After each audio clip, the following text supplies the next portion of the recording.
주인 삼은 모든 것 내려놓고 내 주 대신 주 앞에 나가 내가 사랑했던 모든 것 내려놓고 주님만 사랑해. 내가 주인 삼은 주인 삼은 모든 것 내려놓고 내 주 대신 주 앞에 나가 내가 사랑했던 모든 것 내려놓고 주님만 사랑해.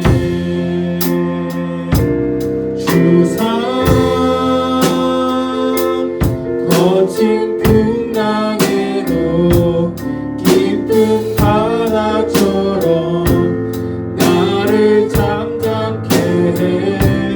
주 사랑 내 영혼의 반석 그 사랑 위에 서리. 주인 삼은 주인 삼은 모든 것 내려놓고 내 주 대신 주 앞에 나가 내가 사랑했던 모든 것 내려놓고 주님만 사랑해. 내가 주인 삼은 모든 것 내려놓고 내 주 대신 주 앞에 나가 내가 사랑했던 모든 것 내려놓고 주님만 사랑해. 주 사랑 거친 풍랑에도 깊은 바다처럼 나를 잠잠케 해. 주 사랑 내 영혼의 반석 그 사랑 위에 서리. 주 사랑 거친 풍랑에도 깊은 바다처럼 나를 잠잠케 해. 주 사랑 내 영혼의 반석 그 사랑 위에 서리. 주 사랑 거친 풍랑에도 깊은 바다처럼 나를 잠잠케 해. 주 사랑 내 영혼의 반석 그 사랑 위에 서리.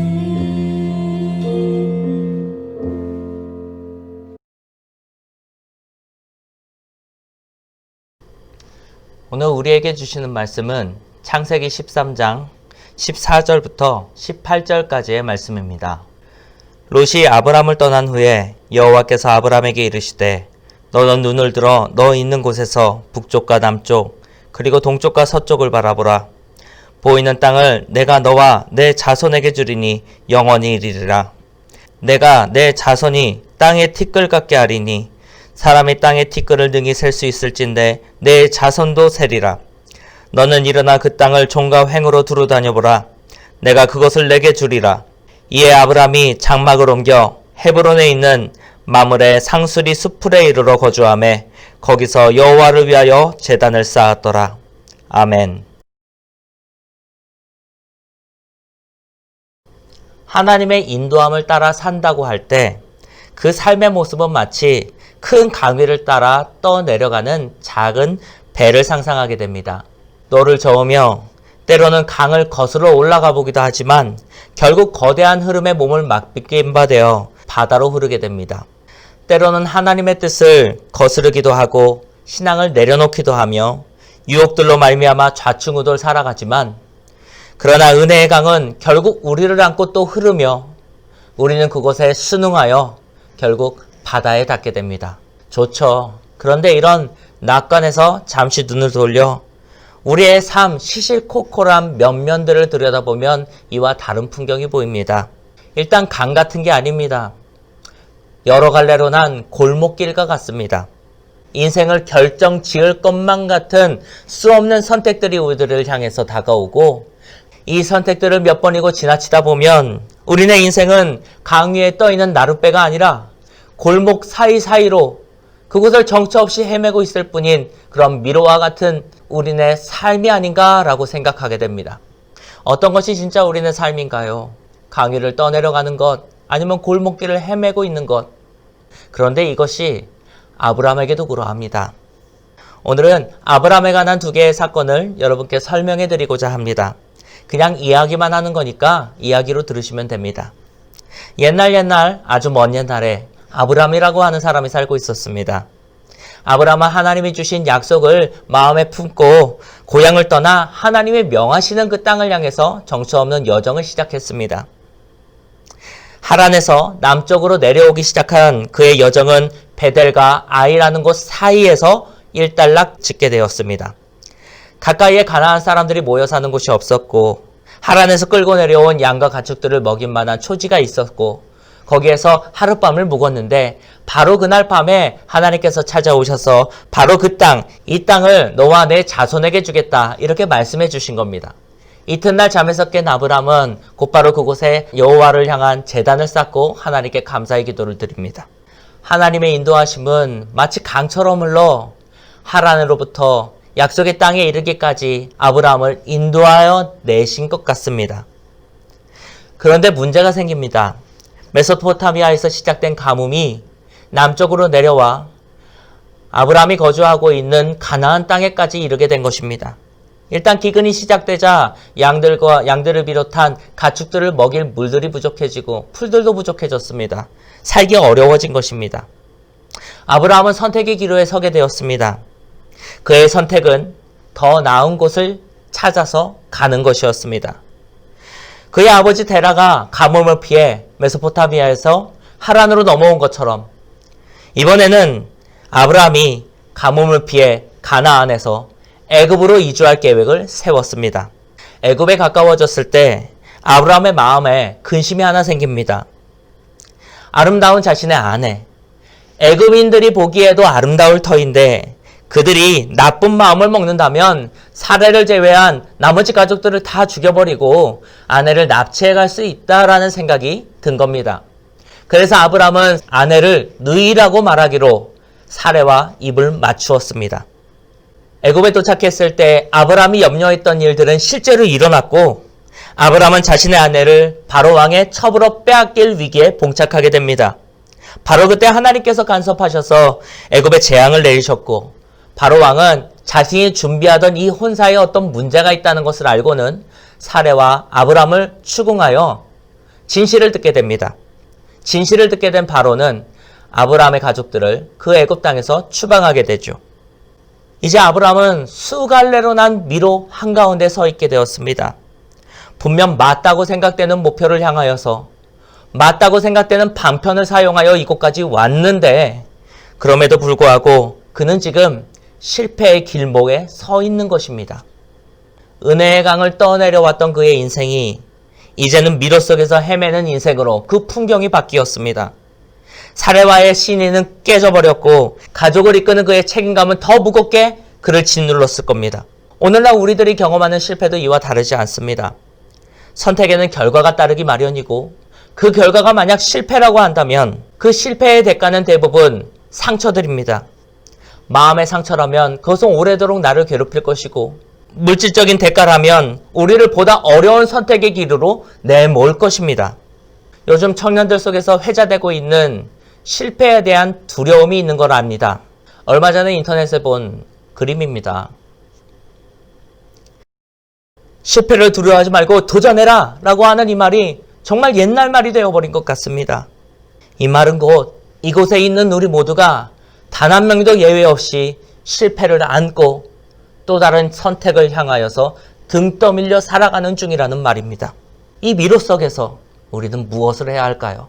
아브라함은 수많은 선택들로 이루어진 이 현실의 미로 속에서 다음 선택을 두려움으로 숙고하고 있을 때에 한 가지 장소를 다시 한번 떠올리게 됩니다. 그것은 자신의 삶이 하나님의 인도한 가운데에서 그 은혜의 강물 위에 떠 있었던 그 순간을 떠올린 것입니다. 그래, 그곳으로 돌아가자. 그가 내린 이번 선택은 미로로 된 그 골목길 한가운데에 은혜의 강을 불러일으켰습니다. 아브라함은 그 은혜의 강에 자신의 배를 띄우고 그와 함께 흘러가기로 결정한 것입니다. 그는 가나안 땅 베델과 아이 사이에 있는 바로 그 땅, 하나님께서 자신에게 그곳이라 말씀하셨던 그 땅을 찾아갑니다. 그리고 그곳에 무너진 제단을 다시 쌓습니다. 여전히 그곳은 가뭄으로 고통받는 땅이었습니다. 그러나 그는 여전히 은혜의 강물 위에 떠있는 자기 인생을 그리고 있었습니다. 아브라함은 이전과는 다른 삶의 풍경 속에서 살아가기 시작합니다. 이를 잘 알 수 있는 두 번째 이야기를 들려드리겠습니다. 인간적인 걱정과 달리 가나안 땅에서의 삶은 다시 풍요로 차오르기 시작했습니다. 아브라함의 가축들이 점점 늘어났고 함께 사는 롯의 가축들도 그러했습니다. 그런데 이 풍요로움이 갈등으로 비화되기 시작했습니다. 함께 다니기엔 이미 너무 커져버렸던 것이죠. 결국 아브라함은 롯에게 독립하는 것을 권합니다. 아브라함은 높은 지대로 롯을 데려갑니다. 그리고 롯을 향해서 이렇게 말합니다. 내가 선택해라. 내가 이쪽을 선택하면 내가 저쪽을, 내가 저쪽을 선택하면 내가 이쪽을 가겠다. 롯은 성읍이 가깝고 초지가 많으며 물이 풍부한 요단 땅을 선택하였고, 아브라함의 영역은 가나안 땅 산지가 되었습니다. 롯은 자기 장막과 가축, 하인들을 챙겨서 그 요단 땅으로 내려갔습니다. 롯을 떠나보낸 뒤 홀로 남은 아브라함에게 하나님이 찾아오셨습니다. 그리고 이렇게 말씀해 주시죠. 너는 눈을 들어 너 있는 곳에서 북쪽과 남쪽 그리고 동쪽과 서쪽을 바라보라. 보이는 땅을 내가 너와 내 자손에게 주리니 영원히 이르리라. 내가 내 자손이 땅의 티끌 같게 하리니 사람이 땅의 티끌을 능히 셀 수 있을진데 내 자손도 세리라. 너는 일어나 그 땅을 종과 횡으로 두루 다녀보라. 내가 그것을 너에게 주겠다. 하나님 마음에 맞았던 것이죠. 일단 선택권을 롯에게 양보했습니다. 그 당시는 가부장제 사회였고 또 족장 사회였습니다. 당연하였고 또 보장된 것이었지만 아브라함은 그 선택의 권리를 롯에게 준 겁니다. 이 은혜를 베품이, 관대함이, 관용이 하나님 보시기에 좋았던 것일까요? 그래서 찾아오셨을까요? 아닙니다. 이전 사건과 연관지어 생각해보면 아브라함의 좋은 결정은 양보와 관용으로 말미암아 인정받은 것이 아닙니다. 롯에게 선택권을 준 것 같지만 아브라함은 롯보다 먼저 선택한 것이 있었습니다. 그것은 바로 자신이 은혜의 강물 위에 머물러 있기로 선택한 것입니다. 내게 좋은 유익과 손익을 따지는 그 미로 속으로 들어가기보다 하나님께 맡기는 것을 선택한 것입니다. 지금의 청년들 정말로 숙고하여 이를 결정해야 되는 세대라고 스스로 자조하는 것 알고 있습니다. 그런데 여러분, 지금 중고등학교 아이들을 본 적 있습니까? 그 아이들은 진짜 대박입니다. 누가 떠밀지 않아도 스스로 학원으로 걸어 들어가고 누가 말해주지 않아도 내 주변보다는 그래도 잘나야 된다고 굳게 믿고 있습니다. 실패에 대한 두려움이 여러분보다 더 깊게 각인되어 있기 때문입니다. 여러분보다 훨씬 더 어릴 때부터 학습해왔기 때문입니다. 그런 점에서 이미 여러분도 라떼할 나이가 되신 겁니다. 이거 이대로 두면 우리의 삶은 대체 어떻게 될까요? 뭐가 되긴 되겠지만 여튼간에 좋을 리가 없습니다. 지금 우리 입장에서 아브라함을 생각해보면 괴리감이 좀 있습니다. 3000년이라는 시간에 거리감이 있고 그리고 아브라함은 지금으로 치면 금수저급입니다. 그러나 그럼에도 불구하고 아브라함과 우리의 인생을 동일선상에 놓고 무언가를 깨달아 보려고 하는 그 이유는 그와 우리가 하나님께 약속을 받았다는 면에서 같기 때문입니다. 그가 하나님께 약속을 받았고 그 약속을 삶으로 살아가고 있는 것과 마찬가지로 우리도 예수 그리스도를 통한 구원의 약속을 받았고 그 약속을 믿고 지금 이 땅을 지금 살아가고 있는 것이 아닙니까? 시대가 변하고 세대가 변한다 할지라도 이 사실은 변하지 않습니다. 그렇게 우리도 아브라함처럼 합시다. 실패의 길목에 서 있는 것 같다면 그 풍경을 되돌려 놓은 새로운 꿈을 꾸시기 바랍니다. 은혜의 강물 위로 돌아갑시다. 이는 아브라함에게 있어서 새로운 인생이 시작되는 시점이었고 오늘 우리에게 교훈하는 바 약속 안에 살아가는 삶의 모습이 이러하다라고 하는 가르침입니다. 용기를 내어 삶의 풍경을 바꾸어 보시기 바랍니다.